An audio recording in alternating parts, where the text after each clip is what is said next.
She had been watching him for 11 days before she admitted she was afraid. Not afraid of him. That was the thing no one at court would ever believe if she told them. Afraid for him. Afraid of the soft, deliberate way he moved through her estate, touching everything lightly, learning the geometry of the rooms the way a man memorizes a place he expects to leave. Afraid of the scars she'd seen when he rolled his sleeve to fix the water reclamation valve, old ones, healed flat and silvery, the kind of damage that takes years to quiet down. Afraid of what she didn't know.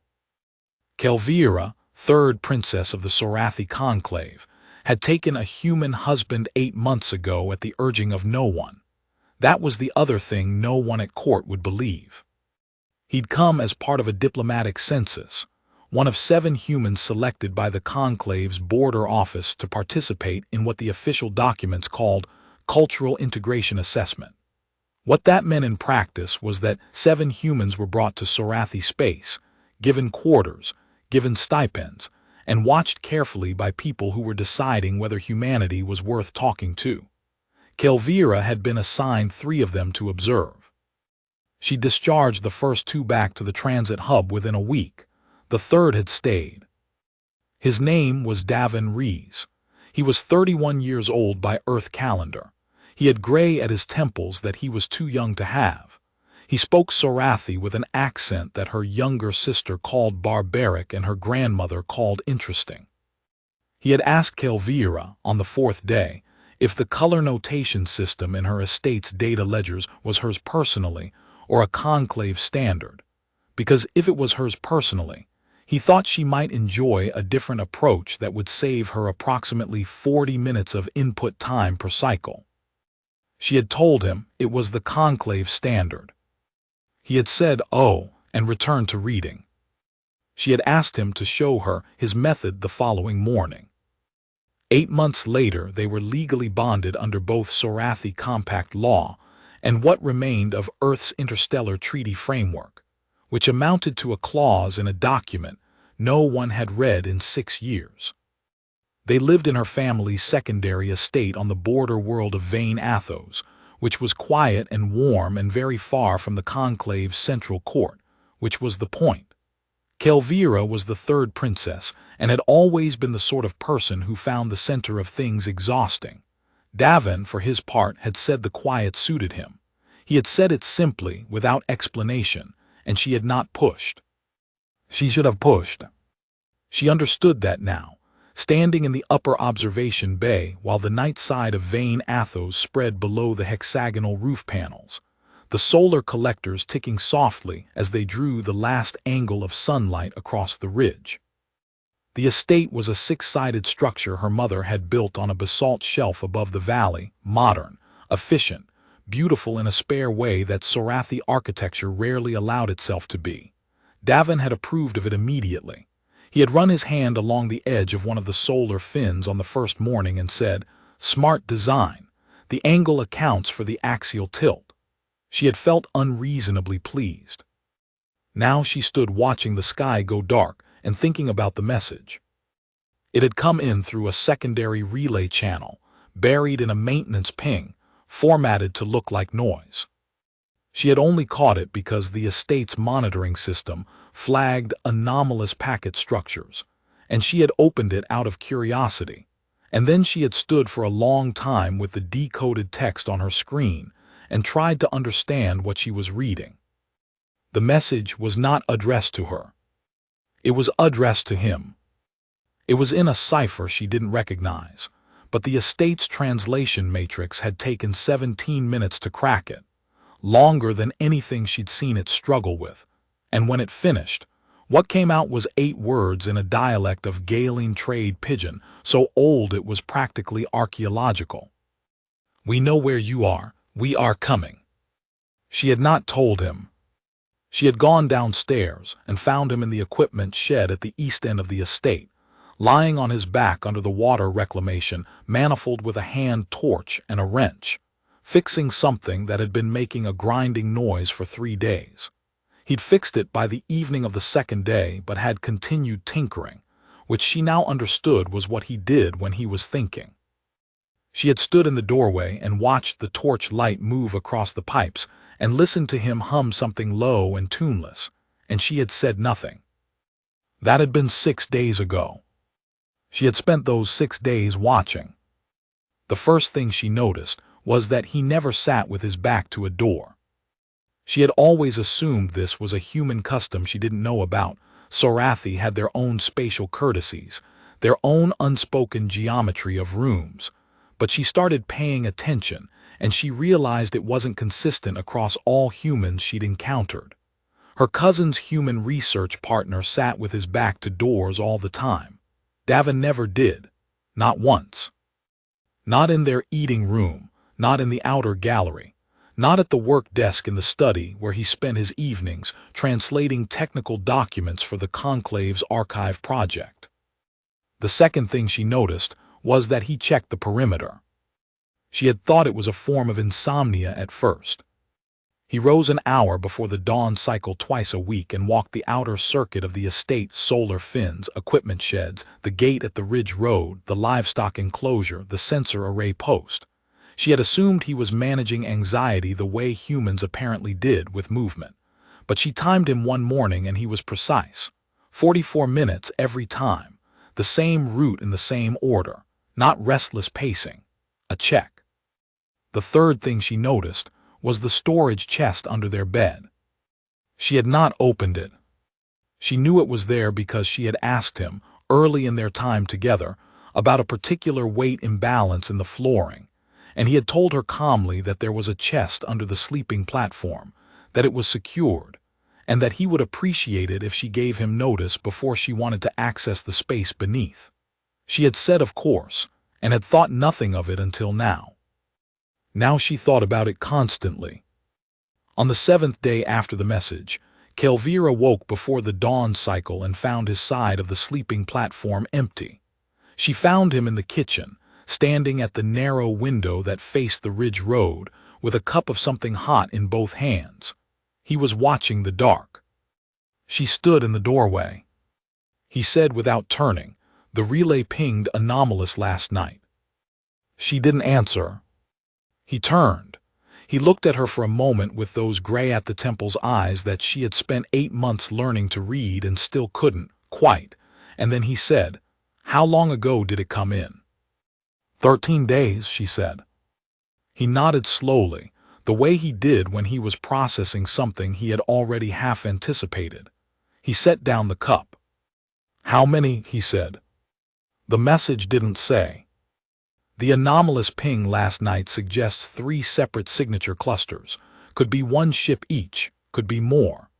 He said it the way a man says the weather is changing, factual, calm, without particular drama. She found it profoundly unsettling. They'll come over the ridge. The valley approaches slower, and they'll know I know that. Davin, she said. She stopped. She didn't know what she'd intended to follow it with. He looked at her, he said, "I'm sorry I didn't tell you sooner. I was hoping they'd lost the signal." A pause. "They're very good at finding signals." "Who are they?" He picked up the cup again, took a sip, set it back down with the particular precise placement that meant he was buying himself a moment of thought. "Do you know what I was doing before the census?" he said. "You were listed as a logistics consultant," she said. "Border contract work." "I was," he said, "among other things." "What other things?" He looked at the window. The sky beyond the ridge was still pure black, the twin moons both below the horizon, and the star field was uncluttered and cold and very far away. "The Galen Sovereignty has a fleet," he said. 3 years ago it had more of a fleet. Somebody spent 14 months taking apart 11 of their capital assets and 4 of their command infrastructure nodes. They've been looking for that somebody since.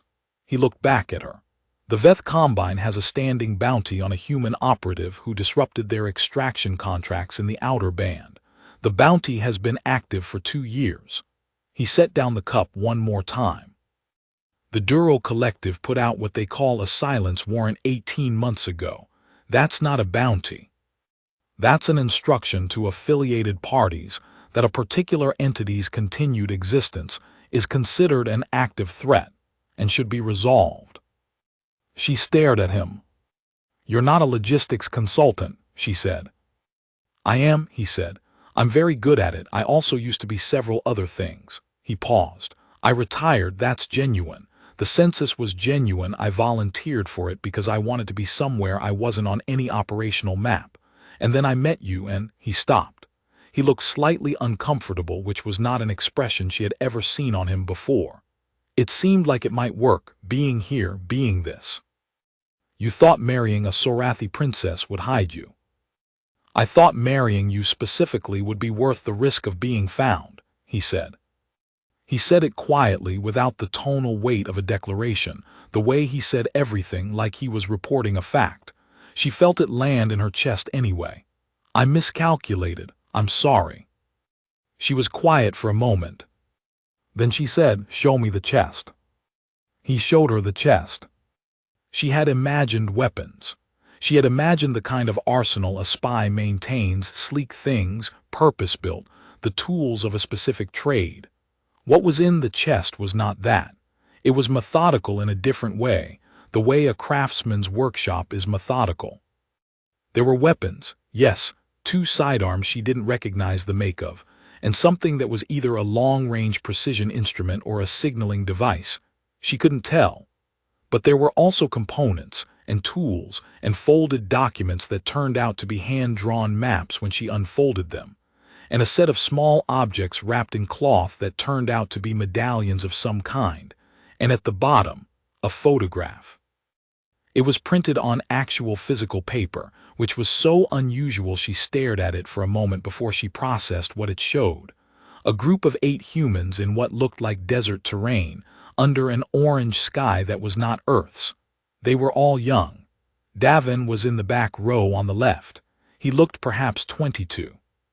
He was grinning in a way she had never once seen him grin in 8 months, wide and unguarded and young. She looked at the photograph for a long time, then she put it back carefully. She said, "What do you need me to do?" He told her. She had expected a speech, a plan delivered in the terse, efficient shorthand of operational briefings, perhaps the kind of thing she had sat through in the Conclave's intelligence analysis rooms, where assessors laid out threat parameters in ordered sequence and left the room slightly smelling of bureaucratic anxiety. What she got instead was Davin, picking up the sidearm from the chest and checking its charge in a motion so automatic it barely qualified as conscious, and saying, "First thing, walk me through every access point you know about. Not the ones on the official schematic, the ones you actually use." She told him. She found, as she spoke, that she knew far more about the estate's practical geography than she had realized. The gap in the east wall where the solar array cable bundle passed through, and where the sealant had been imperfectly applied for 11 years. The equipment shed door that sat slightly off its track and could be lifted rather than slid. The crawl space under the north wing, where the water reclamation conduits ran, and where a person of moderate build could move from the livestock enclosure to the inner corridor, without passing any of the estate's primary sensor nodes. She had known these things the way you know the flaws in a house you've lived in, casually, peripherally, as background fact rather than information. Watching Davin listen to her describe them, she understood that there was a way of paying attention that converted background fact into something operational, and that he had been applying that kind of attention to her estate for a week while she watched him, and thought he was simply tinkering. "The crawl under the north wing," he said when she finished. "How wide?" "I don't know exactly. Narrow. I haven't been in it since I was 12. "I'll check it." He had already set down the sidearm and was moving, not hurrying, just that deliberate, efficient movement that ate up space without apparent effort. "The gap in the east wall with the imperfect sealant, what's the diameter?" "Large enough to pass a cable bundle through, so large enough for a forearm, maybe a hand tool." "Not a person." "Not a person, unless they were significantly," she stopped, "unless they were significantly smaller than a person." Davin paused. "Miniaturized reconnaissance units," he said. "The collective uses them, Small, quiet, good sensors. They'll want eyes inside before they commit to entry. He thought for a moment. We need something in that gap. What kind of something? The kind of something that makes a very loud noise when disturbed. He glanced at her. Do you have anything in the equipment shed that you wouldn't mind losing?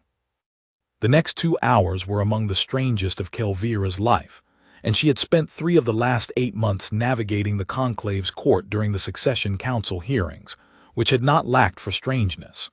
She and Davin moved through the estate with the methodical focus of 2 people performing a complex task they could not afford to rush, and she found, to her own surprise, that she was not afraid.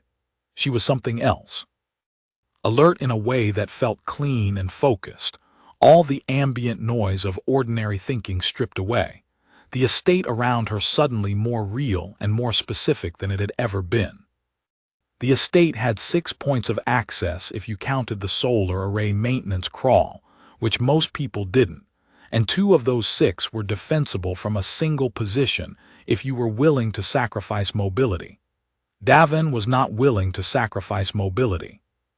He spent the next several hours moving through the estate with a quiet efficiency that she watched and tried to learn from, repositioning equipment, adjusting sensor coverage, doing things to the power relay board that she didn't follow but that he explained briefly and clearly as he did them, never once looking at her like she was expected to be afraid. At some point in the second hour, while he was recalibrating the sensor array's sweep interval, she asked him about the medallions, the ones wrapped in cloth at the bottom of the chest. He was quiet for a moment, not the quiet of someone deciding whether to answer, but the quiet of someone deciding how. They belong to a unit, he said, 7 people. We worked together for 4 years on the outer band contracts. That's what they were initially, contracts, then they became something else. He finished adjusting the sensor calibration without looking at her. We were good at what we did, too good maybe. The wrong people noticed. What happened to the 7? He was quiet again. 3 of them are fine, he said. 2 are, I don't know. I lost track deliberately. I couldn't carry the signal. A pause. The other 2 didn't come back from the Galeen operation. The one that took apart 11 capital assets over 14 months. They knew what the risk was. They chose it. His hands had stilled on the sensor controls just for a moment. So did I. She thought about the photograph. 8 people, 7 medallions. She didn't ask him which 2. She said instead, the operation that the Galeen sovereignty has been hunting you for. Yes. It was for the conclave. He was quiet for a beat that told her everything she needed to know about the complexity of that answer. It was, he said, for several parties with overlapping interests, including parties adjacent to the conclave. The conclave's involvement was not direct and not acknowledged. That is why there is no file at the border station. If you were wondering why the duty officer needed authorization rather than having a pre-existing protocol. She had not been wondering that, because she had already worked it out, but she appreciated him confirming it. You were a deniable asset, she said. I was several kinds of asset at several points. Deniable was one of them. He glanced at her briefly, sideways. The people who used that version of me are mostly in different positions now. The Conclave's intelligence directorate cycled through 2 successive administrations in the years since. No one in the current directorate knows my name, which is, it was the plan. It's working as designed. He paused. The problem is that the people I worked against have longer institutional memories than the people I worked for. She thought about that for a moment. She found it was something she understood quite clearly, not abstractly but specifically, in the way of someone who had spent 17 years working in intelligence analysis for an administration that changed its priorities with each administrative cycle, while the entities it monitored remained consistent and patient. I'm going to need to talk to the intelligence directorate, she said. After tonight, he said. Yes, after tonight. She picked up the portable sensor relay he'd handed her and began carrying it toward the upper gallery the way he'd asked. Davin. Yes. The operation, the 14 months. Did it work? He considered this. Define work. The Galen sovereignty's military capacity, 3 years later, is significantly reduced, he said. 18 months of rebuilding, most of the command restructuring still incomplete, 2 of the replacement capital assets already flagged with the outer band independent assessors for compliance violations that are going to take another year to resolve. He paused. The shipping lanes in the 3rd corridor have had the lowest incident rate in 11 years. The independent extraction crews in sectors 7 through 12 are operating without Galen interdiction for the first time in a decade. Another pause. So, yes, it worked. She didn't say anything. She carried the sensor relay up the gallery stairs and set it in position and thought about the photograph at the bottom of the chest, and the 2 who didn't come back, and the shipping lanes that were quiet.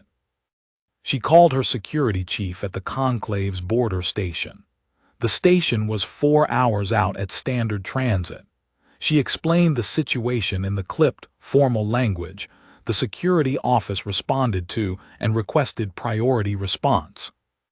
The duty officer said, with the measured tone of a bureaucracy engaging its gears, that a priority response would require authorization from the 3rd Circle office, which would require a formal incident declaration, which would require. Kelvira said, "My husband is a target of the Galen sovereignty, the Veth Combine, and the Duro Collective simultaneously." A pause. "All 3, said the duty officer. "All 3. A longer pause. "Authorization is pending," the duty officer said. "Estimated response window, 3 hours minimum." She disconnected and told Davin. He nodded without surprise. 3 hours is a long time, he said, but it's workable. How is it workable? He looked at her, because I'm very good at buying time. He was, as it turned out, not being modest. The first ships came over the ridge at the 2nd hour of night, which on Vane Athos was a particular deep blue that Kelvira had always found beautiful and now found terrible. They were not attempting stealth. 3 craft, different configurations, the mismatched silhouettes of a coalition that had come together around a shared objective rather than a shared doctrine.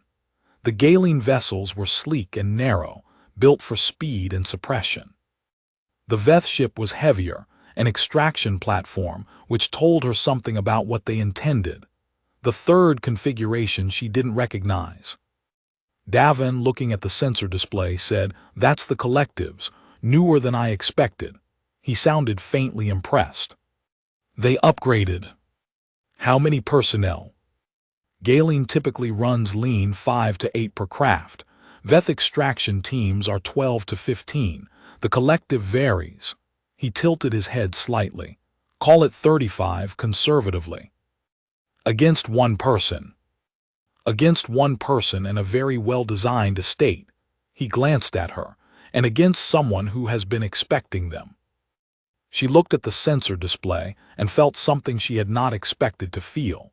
A kind of clinical attention, the same precise stillness she fell into during intelligence analysis sessions when the data was coming in, and there was no room for anything except reading it accurately. She had spent 17 years developing that capacity. She had spent 8 months watching Davin, and not fully understanding that he lived in it permanently. On the display, the 3 ships had settled into a triangle formation above the basalt shelf, which was a professional holding pattern designed to cut off ground exits from multiple angles while the teams dismounted. She could see the heat signatures of personnel movement from the Galen and Veth vessels. The Collective ship had no visible personnel yet, which was exactly what Davin had said about them. "They're staging," she said. "Yes, Galen goes first. They're aggressive and they want to demonstrate value to the coalition. Veth holds a position to cover the potential exit routes because they need me mobile enough to extract. The Collective watches. He said it with the flat, assessing tone of someone reading a document they've read before. The Galen team will find the lighting immediately. That's the first 3 minutes. Everything after that is what the lighting buys. How much time do we actually have? Between the lighting buying confusion and them reorganizing with functional alternative plans, he thought about it. 11 minutes, maybe 14 if the Veth team's coordination with Galen is as poor as their typical operational doctrine suggests. He paused. They don't like each other. The Combine and the Sovereignty have been in a quiet trade conflict for 6 years. Sharing operational space is not going to be comfortable for either of them. You've been watching them for years. You watch your enemies the way you watch anything you might need to understand quickly under pressure, he said. It becomes a habit. He picked up the secondary sidearm, the one she didn't recognize, and checked it with the same automatic competence as the first. The important thing to understand about a coalition of entities with conflicting objectives is that they've agreed on an outcome but not on a method. Every disagreement about method is time. On the display, the Galen team was moving. The first attempt was a power disruption, standard opening move, designed to kill sensors and communications and leave the target blind and isolated. The estate's power relay board lit up and then did something unexpected. It didn't die. It rerouted. The lights in the main structure went out, but the sensor array came up on secondary power, and the communications relay stayed live, and the perimeter lighting on the exterior, which had been off all night, came on in a sudden flood that turned the basalt shelf around the estate into something close to midday brightness. She heard the sound of confusion from the perimeter. She heard it because Davin had, apparently, spent some of his afternoon patching her earpiece into the exterior audio array, which he mentioned now with the same offhand tone he used to mention things like the weather. They weren't expecting the lighting, he said. He was watching 3 screens simultaneously, moving between them in a loose, unhurried triangle, picking up one of the sidearms as he passed it the way someone picks up a jacket casually, without ceremony. Now they have to decide whether to wait for their eyes to adjust or push through blind. If they push blind, they're going to have a problem. What problem? I relocated the gate. She stared at him. The gate weighs 600 kilos. I had the equipment lifter. He glanced at her with something that was almost, briefly, the grin from the photograph. It took a while. The gate, which now stood not at the ridge access road, but directly at the mouth of the primary approach corridor, invisible in the flooding exterior light until you walked into it, did indeed present a problem for the first push. She heard it. The sound of a 600-kilo panel of reinforced Sorathi basalt composite meeting the forward momentum of a tactical entry team at speed was, she reflected, very informative about both the toughness of Sorathi construction materials and the fragility of tactical entry teams. That buys us 11 minutes, Davin said, maybe 12. What happens in 12 minutes? Second approach, better organized, and the collective team doesn't walk into anything because they're the patient ones. They'll hang back and assess. That's the dangerous group. He was moving as he spoke, not running. She noticed he never ran inside, never made noise, moved with a measured deliberateness that looked like calm, and she was beginning to understand was actually something much more specialized than calm. The Veth team wants me alive. That's useful. They're going to spend time and resources trying to create a non-lethal capture corridor, which means they're not working with the other two as freely as they'd like. Every minute they spend managing their own coalition is a minute they're not managing me.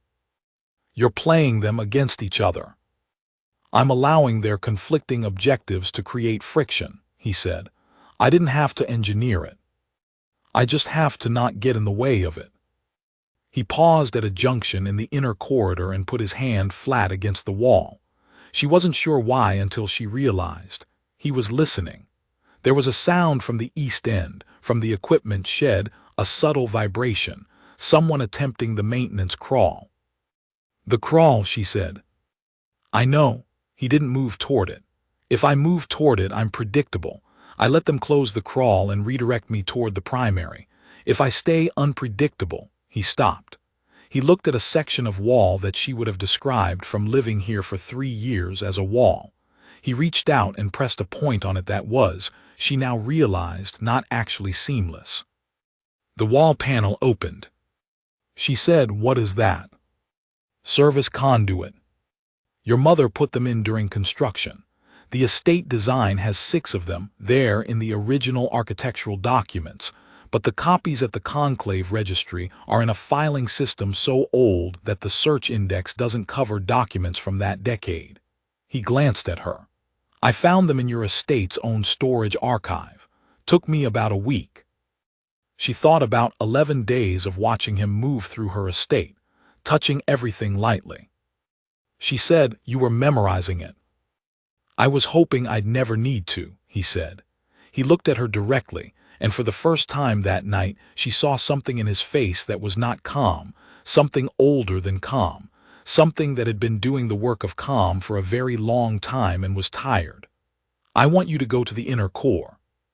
Secondary power is stable, communications are up, and the walls are rated." "I know the wall ratings," she said. "I've lived here for 3 years."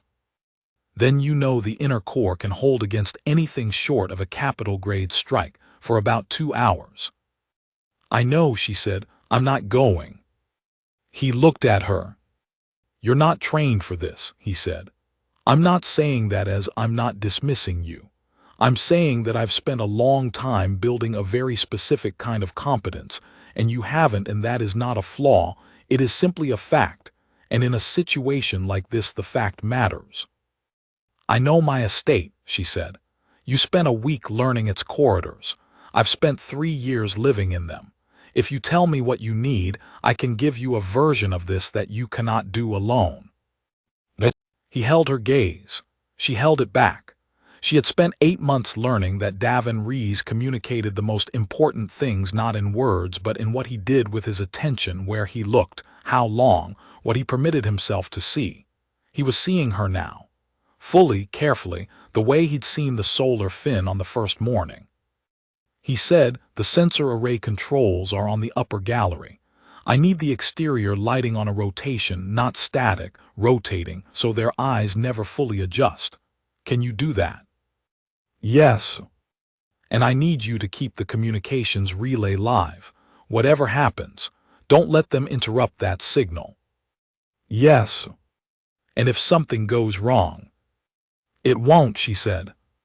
He looked at her for another moment, then he said, "No. It probably won't." And she couldn't tell if it was belief or determination, and she decided it didn't matter.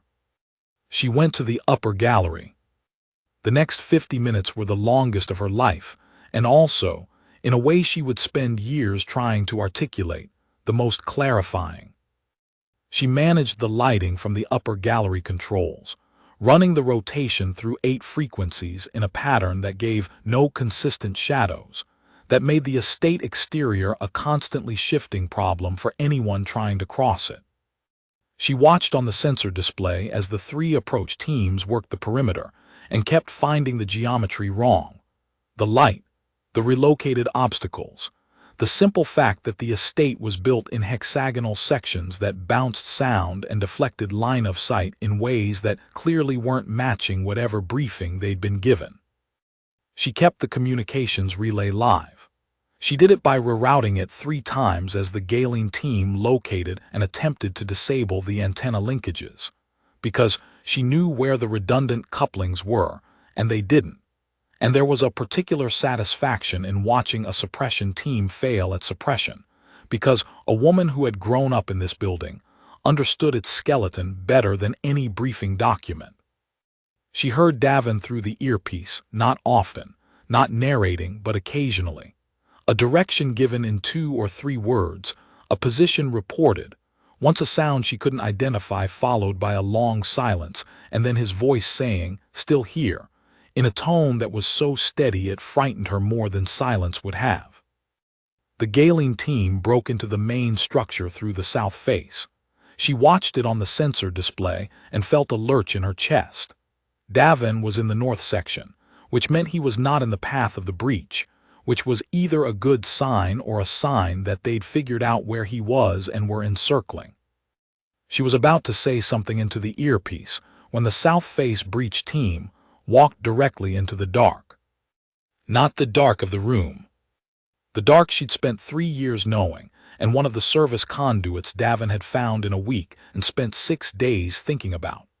A section of the main corridor that connected to the power relay room, which was now running on secondary power, which meant the primary relay junction was inert, which meant the auxiliary lighting that the breach team would have counted on was not working.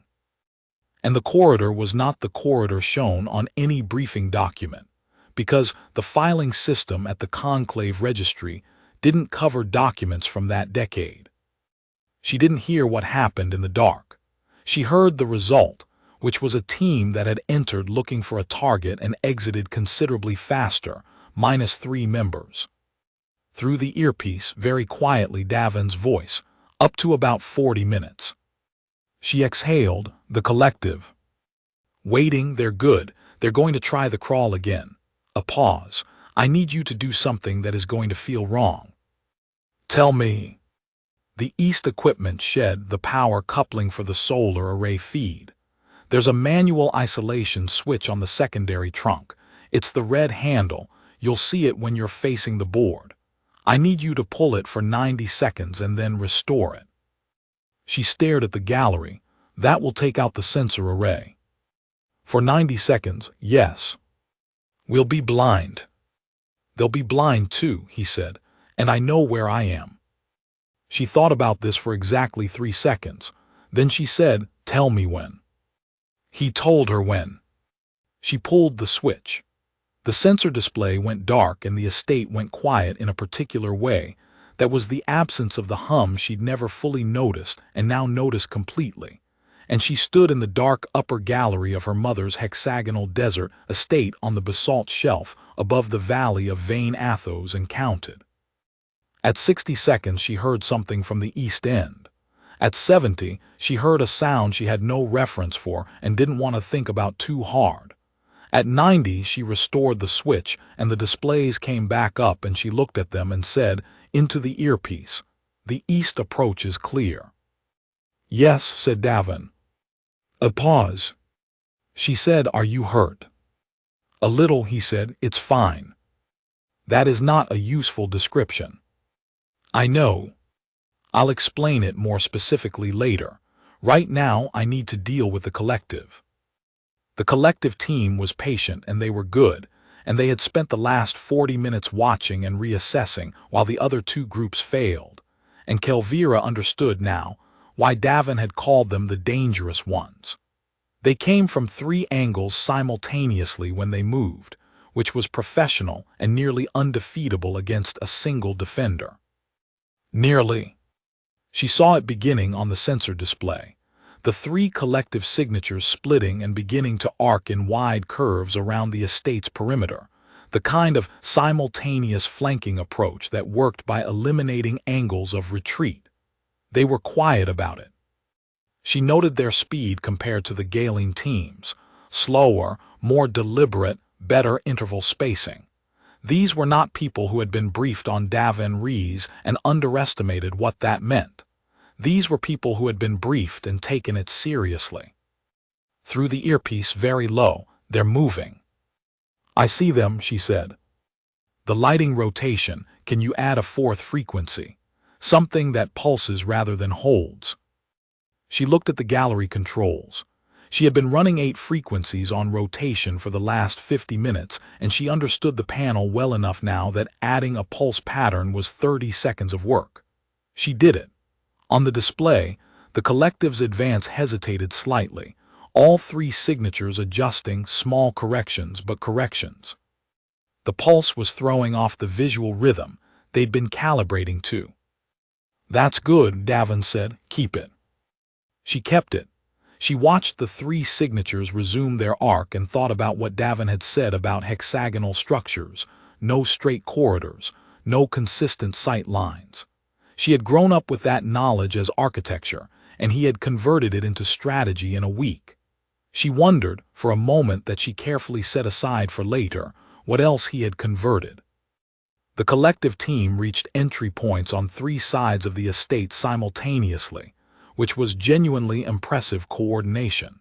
She heard the south breach almost at the same moment as the east panel disruption and the north conduit pressure change, all 3 in a span of 4 seconds. They had timed it precisely. She said into the earpiece, all 3 at once. "I know," said Davin, "and then, they're going to find where I'm not." She almost asked what that meant, and then she didn't ask because she understood it. He had spent 6 days translating her mother's hexagonal architecture into something operational. He knew where the angles bent, and where the sound carried, and where a person moving inside could be simultaneously at the expected position and not at it, had been in one place and stepped into the conduit and was now in a different place. And the collective's 3-angle convergence was converging on the shape of a person who was not precisely where the shape had last been. The thing she had not known and now understood was that Davin had not been working alone for the last hour. He had been working with the estate, not the estate as cover, not the estate as terrain, the estate as architecture, as a thing her mother had built with a specific understanding of how people move through space, and what a hexagonal structure did to sound and sight line and approach geometry. He had spent a week reading that understanding.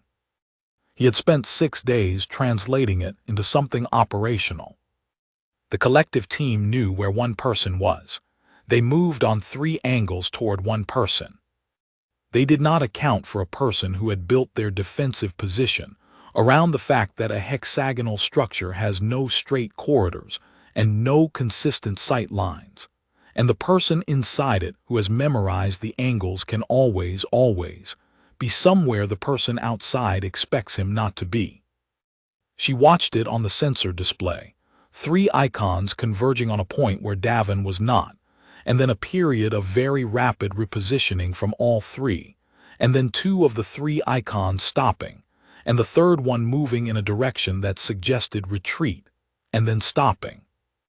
Through the earpiece, in a voice that was somewhat less steady than it had been, communications relay.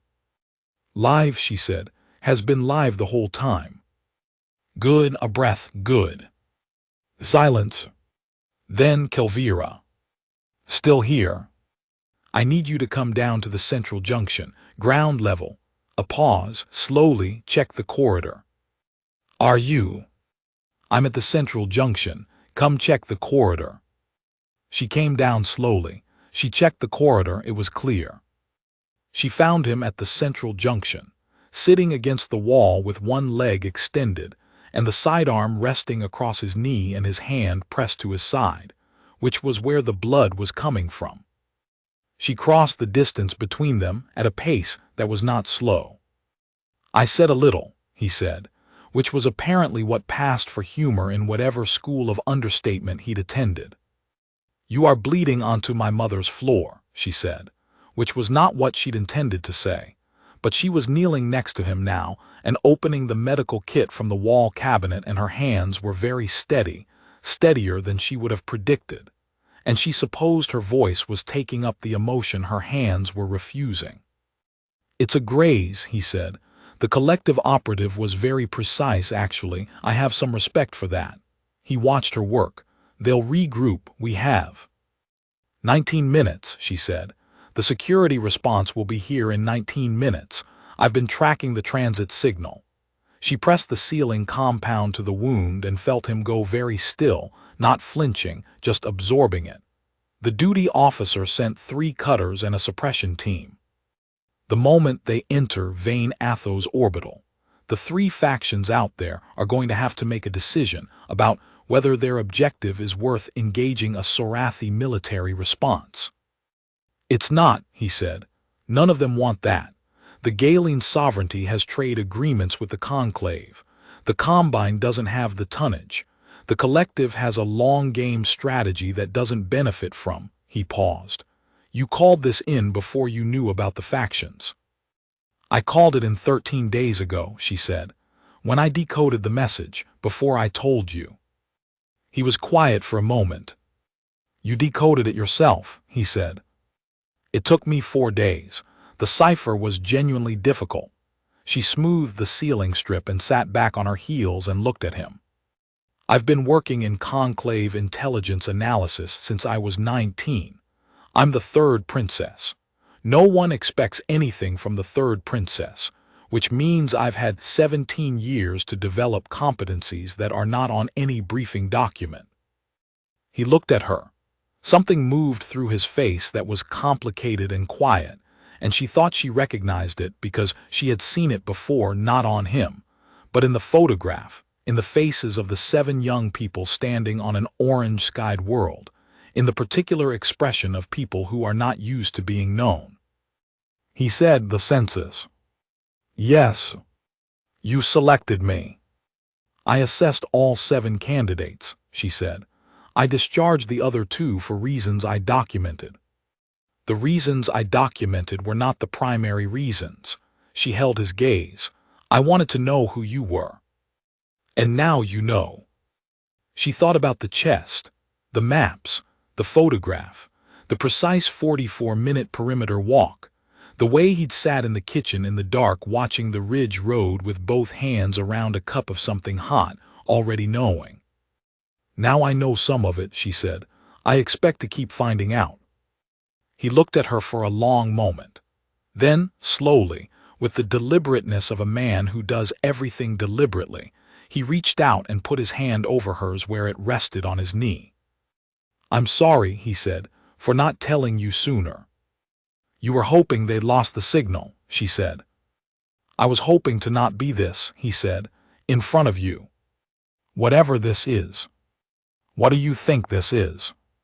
He looked at the blood on the floor, at the dark corridors, at the sensor display she'd carried down on a portable screen and propped against the wall so she could keep watching it.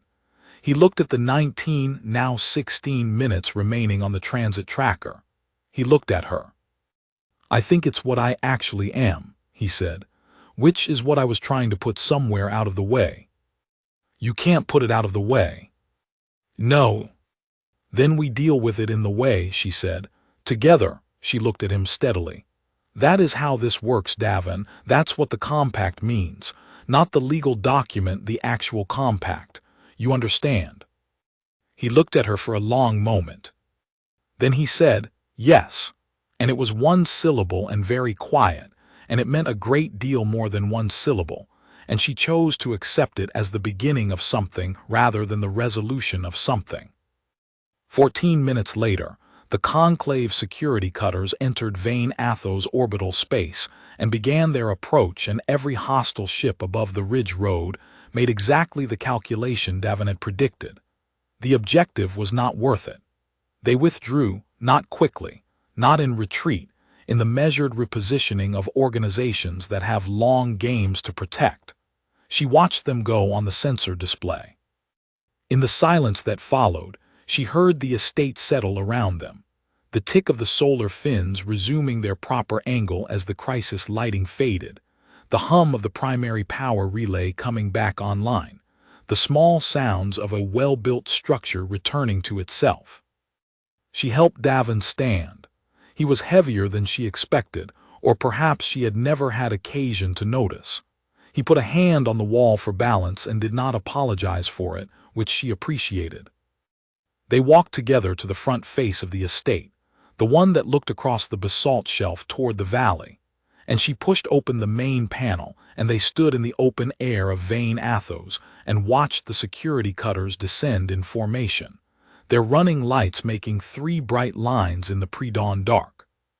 The sky to the east was beginning to change, the deep blue softening, the first edge of the system's star catching the upper atmosphere in a way that made the ridgeline look almost like it was lit from below. She had watched this happen hundreds of times. It looked different now. She could not have said why exactly, except that everything looked different when you were standing beside a person you had decided, fully and clearly, to see. Davin was looking at the sky. He said quietly, "Triple star systems make interesting dawns." Vainathos only has 1 star, she said. I know, I was saying I've seen triple-star dawns. They're very dramatic. This is better. She glanced at him. He was still watching the sky. She looked at his profile, the gray at his temples, the particular line of his jaw, the expression on his face that was not quite peaceful and not quite tired and was, she thought, actually something she had no word for yet but would spend some time working toward. She said, when the response team debrief is finished and the incident documentation is filed, we're going to have a long conversation. I know, he said. About everything in the chest. Yes. About the Galeen sovereignty and the Veth Combine and the Dural Collective. Yes. And about what you actually did for 14 months 3 years ago. He was quiet for a moment. Then, that one is a longer conversation. Good, she said. I have time. He looked at her then, a sideways look that was almost the grin from the photograph. Not quite, not unguarded the same way, but something adjacent to it, something that was beginning to trust that it had room to exist. She thought it was probably the most important thing she'd seen on his face in 8 months. The security cutters touched down on the basalt shelf in a wash of displaced air and landing light. The response team commander's voice came over the estate comm requesting confirmation of secure status. Kelvira said into the comm, status secure. 1 casualty minor. 3 separate hostile faction contacts all withdrawn. Request full incident processing long form. A pause from the commander. Long form, Highness. We'll be filing against 3 separate parties, she said.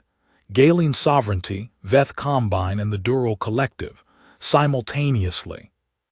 A longer pause, all 3. All 3, she said. My husband has very particular enemies. Beside her, very quietly, Davin said, You don't have to. I know I don't have to, she said. I'm doing it because it's correct, and because those organizations attempted hostile action within Sorathi border space, which is a violation of 6 different compacts, and I intend to use all 6. She glanced at him. I told you I've been working in intelligence analysis since I was 19. He looked at her. He said, You're going to be extremely inconvenient to my enemies. Yes, she said. I plan to be. The response team commander descended from the lead cutter with the practiced efficiency of someone used to arriving at situations that had already resolved themselves before the official response arrived. She was a tall Sorathi female, dark-scaled at the forearms, with the particular expression of a military professional navigating the intersection of a serious incident and a complicated political context.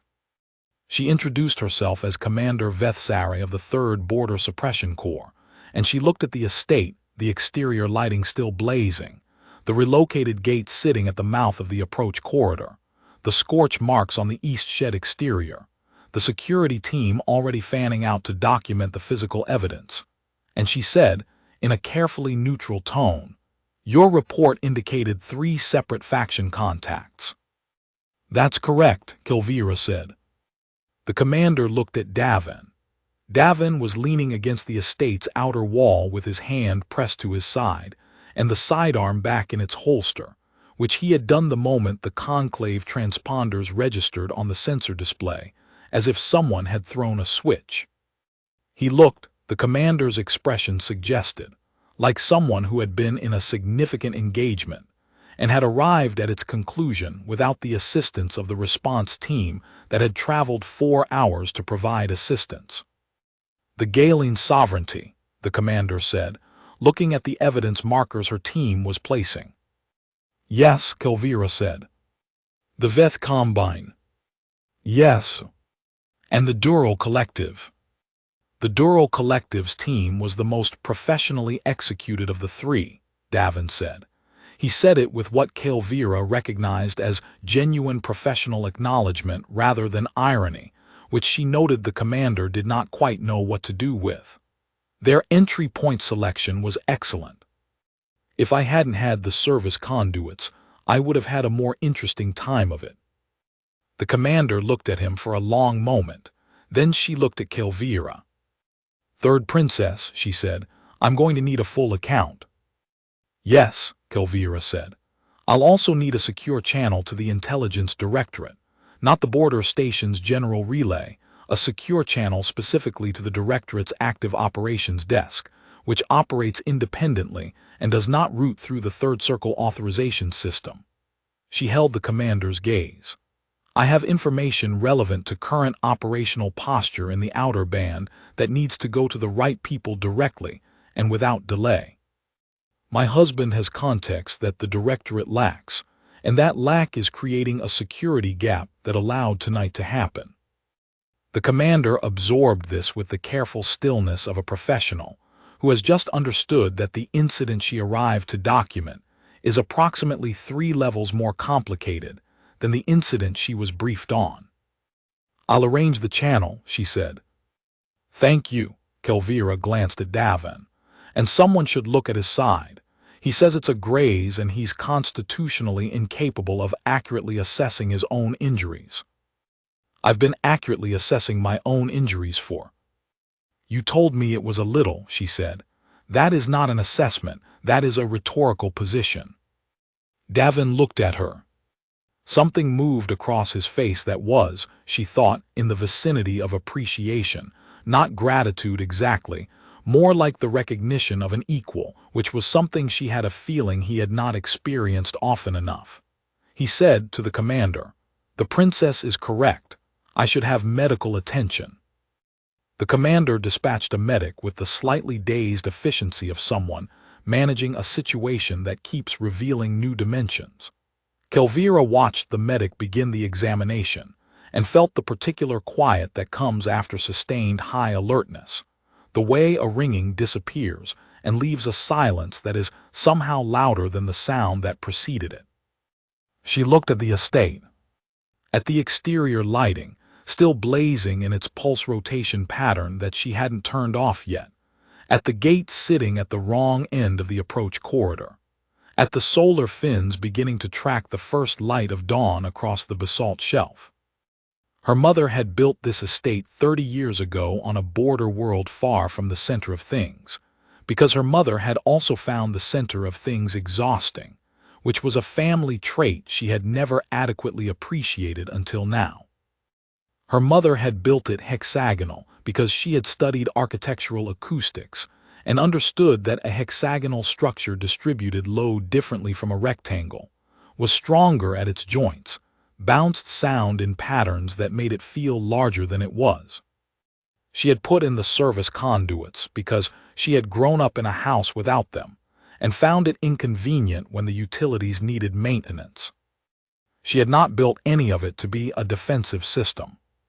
She had built it to be a home. It had been both tonight, because someone had spent a week learning to read it and had loved what he'd found enough to stay.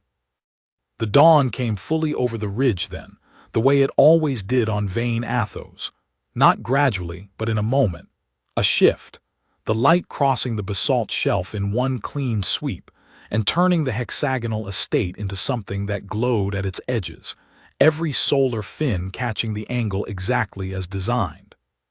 Below in the valley she could see the settlement that had grown up in the last decade, its grid of rooftops and communication towers, and beyond it the curve of the eastern range, and beyond that the sky in 7 shades of orange and blue that Vane Athos's particular atmospheric chemistry always made from a sunrise. She stood in the morning in her mother's estate on a border world far from the center of things, which was where she had always preferred to be, and she stood next to a man she had selected from a census and married and spent 8 months learning, and still had a great deal more to learn. And she thought about the photograph at the bottom of the chest, and the young grinning face in it, and the weight of what it took to become a person who checked perimeters for 44 minutes and sat with his back to no door. She thought about what it took to be that person and then, 8 months later, reach out slowly and put your hand over someone else's hand. She thought that was a harder thing than any of the rest of it. She thought she would tell him that sometime, after the debrief. After the documentation, after the long conversation about the chest and the Galen sovereignty and the 14 months 3 years ago, there was time.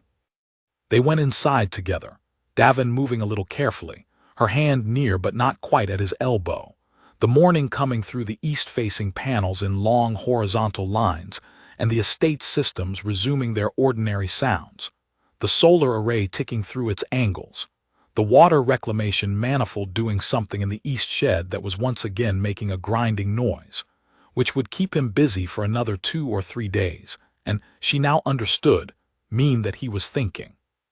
She would let him think. She had things to think about too. Outside on the basalt shelf, the security response team was beginning the long process of incident documentation. In the valley below, the settlement was waking up. In the sky above Vane Athos, where 3 ship signatures had been 90 minutes ago, there was only morning. The enemies of Davin Rees had come to a quiet border world to end something. They had found, instead, something that did not end, something hexagonal and solar-powered and built on basalt, something that knew its own corridors, something that had been watching the Ridge Road and keeping the communications relay live and rerouting the antenna couplings in the dark. Something that was going to file simultaneous complaints against 3 interstellar factions in the morning, and have a very long conversation afterward and be there, still, at the next perimeter walk. The enemies of Davin Rees had thought he was alone. They had been, as it turned out, working from an incomplete briefing.